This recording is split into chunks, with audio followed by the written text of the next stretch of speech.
یوسف قصوری حفظہ اللہ کو اس مناسبت سے جو مناسبت میں نے شروع میں بیان کی تھی کہ وطن عزیز میں امن و سلامتی کا قیام کس طرح ممکن ہے، دفاع صحابہ اور مسئلہ افغانستان کے حوالے سے ہمارا موقف کیا ہونا چاہیے، فضیلت الشیخ المفتی یوسف قصوری حفظہ اللہ۔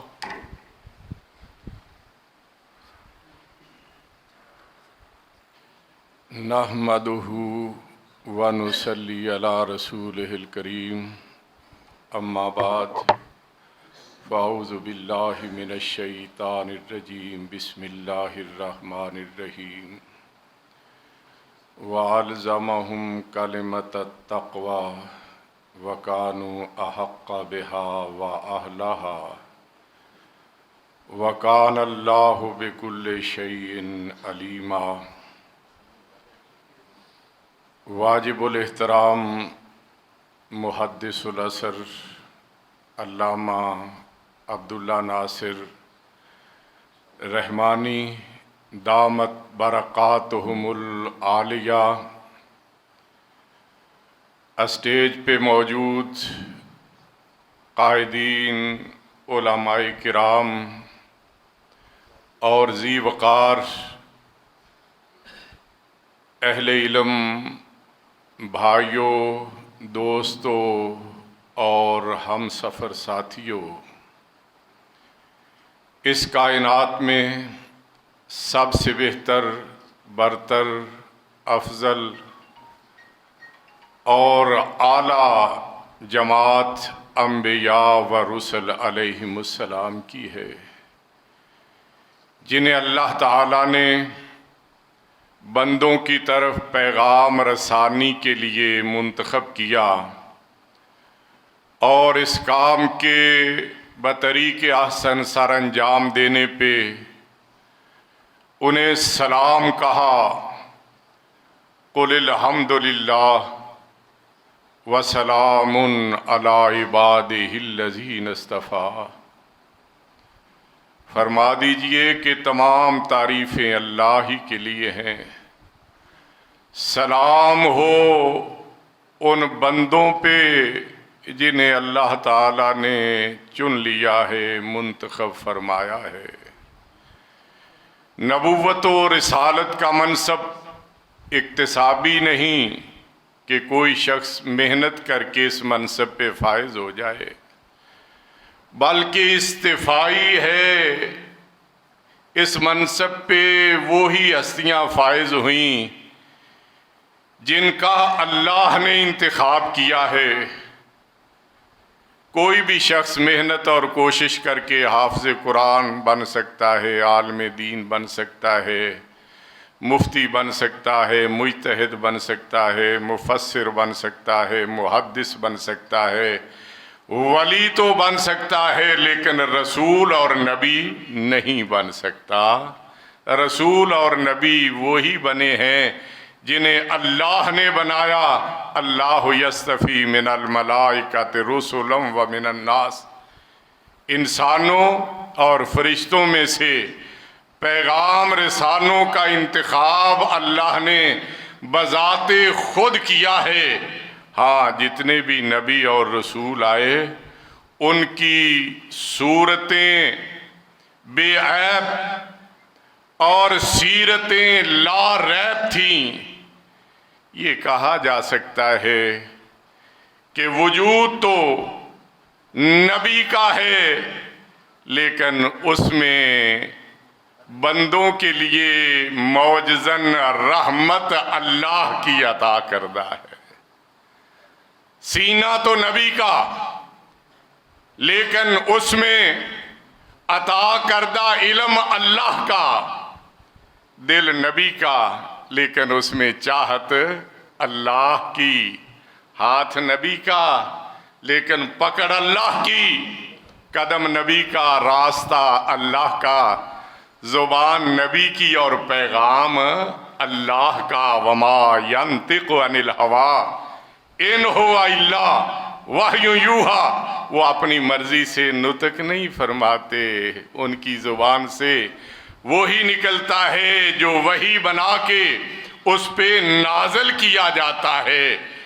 اس پیغام رسانی کی تبلیغ اور ترویج کے لیے بھی ایسے نفوس قدسیہ کی ضرورت تھی جو اسلام، ایمان، اخلاص، تقوی، توحید کی تبلیغ، رسالت کی ترویج کے لیے اپنی جان، مال، اولاد قربان کرنے کے جذبے سے سرشار ہوں۔ اس لیے اللہ تعالیٰ نے اصحاب رسول صلی اللہ علیہ وسلم اور اہل بیت اطہار کا انتخاب کیا۔ کوئی ایسے ہی صحابی نہیں بن گیا، بلکہ صحابی بنانے سے پہلے اللہ نے ان کا امتحان لیا۔ اولئک الذین امتحن اللہ قلوبہم للتقوی۔ اور جب وہ امتحان کے ہر معیار پہ پورے اترے، ان میں اہلیت نظر آئی، وہ اس کے حقدار بننے کے قابل ہوئے، تب اللہ تعالیٰ نے انہیں یہ مقام عطا کیا۔ وَأَلْزَمَهُمْ كَلِمَةَ التَّقْوَى وَكَانُوا أَحَقَّ بِهَا وَأَهْلَهَا وَكَانَ اللَّهُ بِكُلِّ شَيْءٍ عَلِيمًا۔ اللہ نے انہیں تقوی کے لیے منتخب کیا اور تقوی پہ قائم و دائم رکھا۔ اللہ فرماتے ہیں وہ اس کے اہل بھی تھے اور اس کے حقدار بھی تھے۔ جنہیں اللہ اہل کہہ دے، جنہیں اللہ کہہ دے، یہ حقدار ہیں، اور ان کے مقام اور مرتبے کی کیا پہچان اور کیا شناخت ہوگی۔ انسان سے تو انتخاب میں غلطی ہو سکتی ہے، لیکن رحمان سے غلطی کا ہونا محال ہے۔ اصحاب رسول صلی اللہ علیہ وسلم اور اہل بیت اطہار کو اللہ تعالیٰ نے اپنے نبی کی رفاقت اور آپ کے دین کی تبلیغ اور ترویج کے لیے منتخب کیا، اور انہوں نے اس راہ میں ہر قربانی دی۔ ان کی قربانیوں کی بدولت ہی ہمیں اسلام کی دولت نصیب ہوئی ہے۔ اصحاب رسول، اہل بیت اطہار، یہ اللہ کا انتخاب ہے، مسلمانوں کے محسنین ہیں۔ اس لیے ملت کے ہر فرد پہ یہ لازم ہے کہ جس طرح وہ انبیاء کی حرمت کو، ختم المرسلین صلی اللہ علیہ وسلم کی ختم نبوت کو اپنے ایمان کا حصہ بلکہ اصل ایمان سمجھتا ہے، اسی طرح اصحاب رسول صلی اللہ علیہ وسلم اور اہل بیت اطہار، تمام صحابہ، تمام اہل بیت، اس میں اختصاص نہیں ہے کہ وہ 5 ہی ہوں۔ اہل بیت کی تعداد تو زیادہ ہے، علماء کرام بیان کریں گے۔ 11 تو ازواج مطہرات ہیں، 4 گھر کے افراد ہیں 15، اور 16ویں اس گھر کے سربراہ کی ذات گرامی ہے۔ تمام اہل بیت کا احترام، ان کی عزت و تکریم، تمام صحابہ کا احترام، ان کی عزت و تکریم ہر مسلمان کے ایمان کا حصہ ہی نہیں بلکہ اصلاح اس کے ایمان کی اساس اور بنیاد ہے۔ پاکستان میں اہل سنت اور اہل تشیع عرصے سے آباد ہیں۔ کبھی کوئی بڑا مسئلہ سامنے نہیں آیا، لیکن 2-3 سالوں سے ایسی ریشہ دوانیاں شروع ہوئیں جس نے ہر مسلمان کو، ہر محب وطن پاکستانی کو تشویش میں مبتلا کر دیا ہے۔ گزشتہ سال کراچی اور اسلام آباد میں ہرزہ سرائیاں ہوئی، اور اس سال تو ملک کے اکثر شہروں میں یہ فتنہ پھیلانے کی کوشش کی گئی، حتیٰ کہ دور دراز علاقے اغواڑی میں جامعہ دارالعلوم کے سامنے ہنگامہ آرائی کی کوشش کی گئی. حکومت عبادت گزاری کو عبادت گاہوں تک محدود کرنے کی تدابیر کر رہی ہے. اس کو چاہیے کہ وہ عزاداری کو بھی عزا خانوں تک محدود کرے.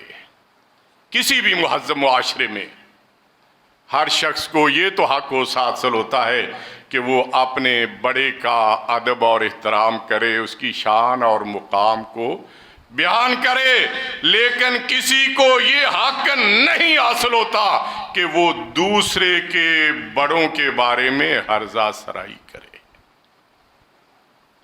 پاکستان میں بھی اصحاب رسول اور اہل بیت اطہار کے ساتھ قلبی طور پہ محبت اور پیار کرنے والے لوگ بستے ہیں. یہ اجازت نہیں دے سکتے کہ کوئی ہمارے ان بڑوں کے بارے میں ہرزہ سرائی کرے جن کی بڑائی کے تذکرے اللہ نے قرآن میں کیے ہوں، نبی کریم صلی اللہ علیہ وسلم نے احادیث مبارکہ میں کیے ہوں. وطن عزیز سے محبت کرنا یہ نبی کریم صلی اللہ علیہ وسلم کی سیرت ہے. آپ مدینہ پاک سے محبت پیار کیا کرتے تھے. آپ کو مدینہ کی گلیوں سے پیار تھا، اس کے در و دیوار سے پیار تھا، اس کے میدانوں سے پیار تھا، حتیٰ کہ اس کے پہاڑوں سے بھی پیار تھا. غزوہ سے واپس تشریف لا رہے ہیں، دور سے احد پہاڑ دکھائی دیا، دل فرتے محبت سے خوشی سے اچھلنے لگا تو فرمایا ھذا جبل یحبنا ونحبہ، یہ پہاڑ ہم سے محبت کرتا ہے اور ہم بھی اس سے والہانہ پیار کرتے ہیں. پاکستان بھی اللہ کی عطا ہے اور رسول اللہ صلی اللہ علیہ وسلم کے نام نامی اسم گرامی پہ اس کی الاٹمنٹ ہو چکی ہے. اس لیے ہم پہ لازم ہے کہ وطن عزیز کے ایک ایک چپے سے اور وطن عزیز کے ایک ایک مکین سے محبت اور پیار کا برتاؤ کریں. اب جو صورتحال درپیش ہے اس میں ہم کیا کر سکتے ہیں؟ اس میں ہمیں جوش کی بجائے ہوش سے کام لینا ہے. طاقت کو دلیل بنانے کی بجائے دلیل کو طاقت بنانا ہے. ہمارے ریاستی ادارے وطن عزیز کے استحکام کے لیے، امن و امان کی بحالی کے لیے سرگرم عمل ہیں. مختلف آپریشن ہوئے، رد الفساد کا آپریشن ہوا، ضرب عضب کا آپریشن ہوا، ایک کراچی میں بھی آپریشن ہوا تھا، ورنہ حالات پہلے اس طرح کے نہیں تھے. ہم اپنے ریاستی اداروں کی ان خدمات پہ انہیں خراج تحسین پیش کرتے ہیں اور یہ عہد کرتے ہیں کہ وطن کی محبت کے لیے ہم ہر وقت ان کے شانہ بشانہ کھڑے ہوں گے. اس کے ساتھ ساتھ ہماری ریاست کا یہ کارنامہ ہے کہ اس نے پیغام پاکستان کے نام پہ ایک مشترکہ بیانیہ تشکیل دیا ہے. اس کی تشکیل میں ہماری جماعت کا کردار ہے، تشکیل میں بھی کردار تھا اور اس کو عملی جامہ پہنانے میں بھی انشاءاللہ العزیز ہم کردار ادا کرتے رہیں گے. اور اسوہ رسول صلی اللہ علیہ وسلم سیرت نبوی پہ، تعلیمات نبوی پہ عمل پیرا ہونا اہل حدیث کی شناخت ہے. نبی کریم صلی اللہ علیہ وسلم نفرتوں کے سوداگر نہیں بلکہ محبت اور امن کے سفیر تھے. تو ہم نے بھی نفرتوں کو مٹانا ہے وطن عزیز سے، محبتوں کو پروان چڑھانا ہے. اور آخر میں خلیفہ چہارم سیدنا علی مرتضیٰ رضی اللہ عنہ کی دعا کا تذکرہ کرتے ہوئے اپنی بات کو سمیٹوں گا. تلخیص شافی ایک معتبر کتاب سمجھی جاتی ہے، اس میں لکھا ہوا ہے کہ سیدنا علی مرتضیٰ رضی اللہ عنہ بارگاہ رب العزت میں ہاتھ اٹھا کے یہ دعا کرنے لگے، اللہم اصلحنا بما اصلحت بہ الخلفاء الراشدین، پروردگار ہمیں بھی حالات کو درست کرنے کی ایسی توفیق عطا فرما جیسی توفیق آپ نے خلفاء راشدین کو عطا فرمائی تھی۔ قریش میں سے ایک آدمی نے پوچھا من ہما، وہ کون ہیں؟ تو فرماتے ہیں امام الہدا و شیخ الاسلام و رجلا قریش، قریش کے دو بہترین انسان جو اسلام کے بزرگ ہیں اور ہدایت کے امام ہیں، والمقتدى بہما بعد رسول اللہ صلی اللہ علیہ وسلم، وصال نبی صلی اللہ علیہ وسلم کے بعد پوری امت نے بالاتفاق ان کی اقتداء کی ہے۔ من اقتدى بہما اسما، جو ان کی اقتداء کرے گا وہی محفوظ رہے گا۔ ومن اتبع آثارہما ہدی الی صراط مستقیم، جو ان کے نقش قدم پہ چلے گا وہی صراط مستقیم پہ گامزن ہوگا۔ انہوں نے ہمیں یہ سکھایا کہ بڑوں کا ادب اور احترام کرنا ہے۔ آج اللہ کے فضل و کرم سے ہمارے بڑے، ہمارے بزرگ، بلکہ میں یوں کہوں گا کہ ہمارے امام اہل حدیث ایکشن کمیٹی کے امام محدث العصر علامہ عبداللہ ناصر رحمانی دامت برکاتہم العالیہ ہیں، جس طرح سیدنا علی مرتضیٰ بڑوں کی بات سنتے، اس پہ عمل پیرا ہوا کرتے، مجھ پر بھی اور آپ سب پہ بھی لازم ہے کہ اپنے بزرگ، اپنے امام کی باتوں کو سنیں، دل و دماغ کی گہرائیوں میں بٹھائیں اور پھر اس پہ عمل پیرا ہونے کے لیے تیار ہو جائیں۔ اللہ ہمیں اس کی توفیق عطا فرما، آمین۔ وآخر دعوانا الحمدللہ رب العالمین۔